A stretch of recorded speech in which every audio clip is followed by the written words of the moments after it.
Představujeme výrobky německé firmy KHV, tentokrát Snow Flipper Deluxe. Model Snow Flipper Deluxe je jeden z nejúspěšnějších bobů pro malé děti.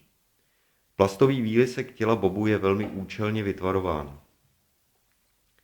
Vysoká zadní část výrobku umožňuje dítěti pevné opření zad a vysoké boky pak skvělou ochranu ze stran.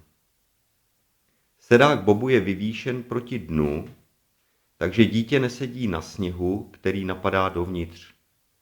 V přední části je dno výrobku opatřeno drážkami pro pevné zapření nohama. Flipper má důmyslné upevnění tažné šňůry s úchopem.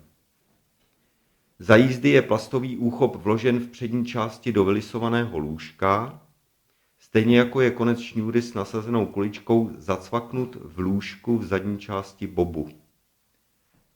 Když je potřeba bob táhnout, kulička vzadu a plastový úchop vepředu se vyjmou z lůžek a můžeme jet. Flipper je opatřen dětskými plastovými brzdami, které mohou také velice dobře sloužit dítěti jako držadla pro bezpečnější jízdu. Snow Flipper Deluxe je jedinečný výrobek, který spojuje vysokou užitnou hodnotu s příznivou cenou.